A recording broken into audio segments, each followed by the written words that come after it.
네, 안녕하세요. 반갑습니다. 네, 반갑습니다. 예, 최근 들어서 정부가 꾸준한 공급 시그널을 주고 있죠. 과연 이럴 때 우리는 어떤 투자 전략을 세워야 될지, 자, 지금부터 저와 함께 시작해 보도록 하겠습니다. 자, 정부에서 공급 시그널을 꾸준히 주고 있습니다. 최근에도 또 어느 지역을 택지지구로 발표를 했죠. 그 내용도 간단히 다뤄보면서 이럴 때 과연 우리가 어떤 전략을 세워야 될지 한번 살펴볼까요? 자, 먼저 최근 2사 공급 대책까지 무려 25번의 부동산 대책이 나오고 있는데요. 자, 그 전에는 어땠을까요? 자, 한번 거슬러 올라가 보면 2017년부터 시작해서 2020년까지는 무려 24번의 규제가 쏟아졌었죠. 하지만 결과는 어땠을까요?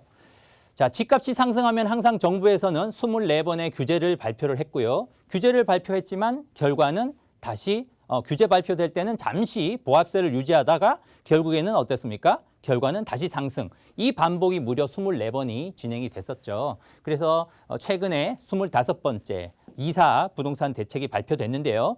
그 이후에 과연 이제 거의 한 달 지났는데 그 사이에 어떻게 전개가 될까요? 물론 규제의 영향을 받는 지역도 있고 그렇지 않은 지역도 있더라라고 정리해 볼 수가 있겠습니다. 그렇다면 규제를 영향을 받고 있는 지역이 어딜까요? 자, 낙후 지역이라고 볼 수가 있겠습니다. 서울권에서도 강북과 같이 낙후 지역은 지금 어느 정도는 보합세를 유지를 하고 있다. 하지만 강남권의 주요 재건축 단지는 어떨까요? 오히려 풍선 효과로 오히려 압구정, 대표적인 지역이 압구정 재건축이라든가 이런 지역들은 신고가를 경신하고 있다. 또 다른 지역도 있죠. 수도권 중에서 경기도는 어떨까요? 경기도도 사실상은 이번 2사 공급 대책하고는 좀 비켜나가 있기 때문에 경기도 주요 지역들 역시 특히 GTX가 연장된다라는 그런 예비 지역들이나 이런 지역들은 가격이 오히려 상승폭이 점점 커지고 있다라고 요약을 해볼 수가 있겠습니다. 자, 이 결과는 결과적으로 한 6개월 정도 지켜봐야지 이번 2사 공급 대책의 결과가 실효성이 드러날 것 같다라고 요약해 볼 수 있겠습니다. 자, 그러면 최근에 지난주에 또 그 택지지구 한 지역이 발표가 됐죠. 3기 신도시 6번째 광명 시운 지구에 7만 호를 공급한다라고 발표를 했는데요. 한번 그 내용입니다. 자, 그동안 3기 신도시 5개 지역이 발표가 됐는데 어디 지역이었을까요? 창릉 3만 8천 호. 그리고 왕숙, 남양주 왕숙에 6만 6천 호. 그리고 하남 교산에 3만 2천 호. 그리고 인천 쪽이죠. 계양에 1만 7천 호, 대장에 2만 호. 그리고 이번에 발표된 지역이 광명 시흥입니다. 광명 시흥에 7만 호를 공급하겠다. 이만큼 정부에서는 꾸준한 공급 시그널을 주고 있다라고 볼 수가 있겠죠. 하지만 이번 그 공급 대책에 아쉬운 점이 있다면 왜 그동안 이런 공급 대책을 펴지 못하고 무려 4년 동안 그냥 시간을 보냈을까라는 부분은 굉장히 안타깝다. 그동안 이런 공급 대책이 만약에 현 정부 출범 당시 2017년도부터 꾸준히 진행됐더라고 하면 이만큼 집값이 오르지는 않았을 거다. 그만큼 무주택자들이 내 집 마련 기회가 많았을 건데 너무 타이밍상 너무 늦은 것 같다라고 이런 부분들은 좀 굉장히 아쉬운 부분이다라고 볼 수가 있겠습니다.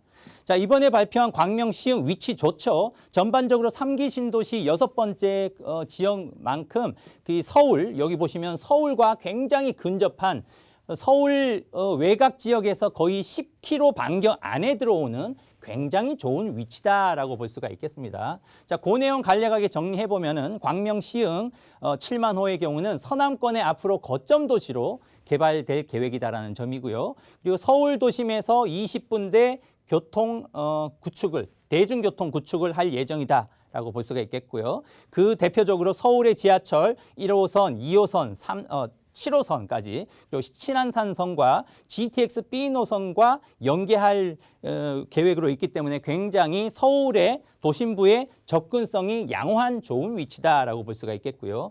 이 지역 외에도 이번에 발표된 지방도 있죠. 지방 중에서는 부산의 대저 그리고 광주, 산정까지도 발표가 됐다. 자, 앞으로 계획으로 본다면 2025년부터 순차적인 입주자 모집을 할 계획이다. 자, 이 내용을 우리가 주목해 본다면 역시 2025년부터 입주자 모집을 한다라고 하면 입주는 언제 가능할까요? 이 입주자 공고일로부터 적어도 한 4년 정도 후라고 본다면 입주는 한 2025년 정도 입주가 될 가능성이 높다라는 점에서 공급의 실효성에 대한 일정이 굉장히 좀 뒤로 후퇴되어 있다라고 볼 수가 있겠습니다.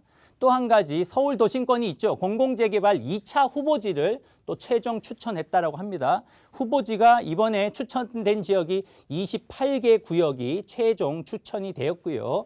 자, 이 수치는 그 공모 신청 47곳 중에서 무려 한 60% 굉장히 많은 지역을 추천을 했기 때문에 이 결과가 확정되는 결과가 이번 달 말에 선정위원회를 통해서 결정될 예정이다라고 볼 수가 있겠습니다. 이들 모든 지역들은 서울시의 도시계획 요건을 충족을 했고요. 하지만 뒷말도 무성한데요. 자, 노후도 면에서 더 노후도가 아주 열악한 지역들은 이번에 빠졌다라는 점에서 또 뒷말이 있기도 하고 그런 면에서 형평성 부분에 논란도 있기도 하다. 자, 보시는 지역들, 여기에 보시는 지역들 28개 지역들이 서울 도심부의 공공재개발로 꾸준한 공급 시그널을 역시 주고 있다라고도 볼 수가 있겠습니다. 자, 글씨는 작지만 제가 자세하게 설명을 드리겠습니다. 요 지금 스케줄이 뭐냐 하면 최근에 8.4 공급 대책부터 2.4 공급 대책까지의 그 일정표를 한번 나열을 해봤는데요. 자, 결론부터 말씀드리면 최근에 발표한 현 정부의 주요 공급 대책이라고 볼 수 있는 8.4 공급 대책, 2.4 공급 대책의 물량들의 입주 시기가 언제까가 굉장히 중요하겠죠. 왜냐하면 결과적으로 이 많은 물량이 입주되는 시기가 바로 그 주변부의 집값을 어느 정도 안정을 시킬 수 있는 시기다라고 볼 수 있기 때문인데요. 자, 그 시점을 이렇게 빨간색 그래프로, 빨간색 화살표로 이렇게 분류를 해봤습니다. 언제입니까?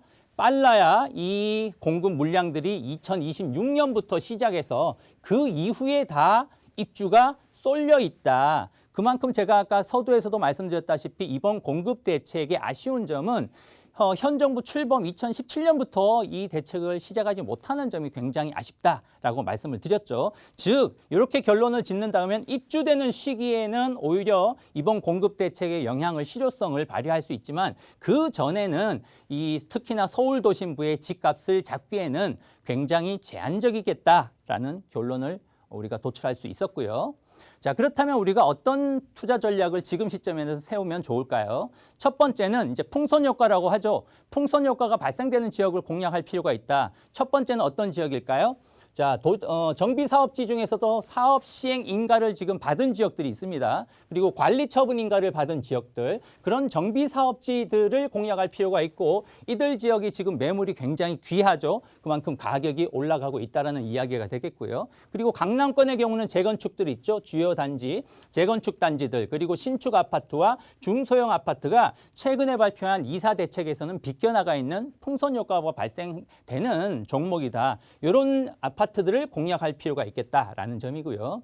그리고 예비 매수자들의 경우는 오히려 지금 정부의 꾸준한 공급 시그널 때문에 아마 지금 감히 매수를 서두를 수가 없는 상황으로 봅니다. 하지만 이분들의 고충이 예상된다는 점이죠. 이분들이 청약을 위해서 전월세로 쏠릴 거기 때문에 당분간 전월세 수급 불균형 때문에 가격 상승이 불가피하다. 그럼 전세 월세 상승 때문에 또 임차인들의 피로감이 굉장히 누적될 수밖에 없겠죠.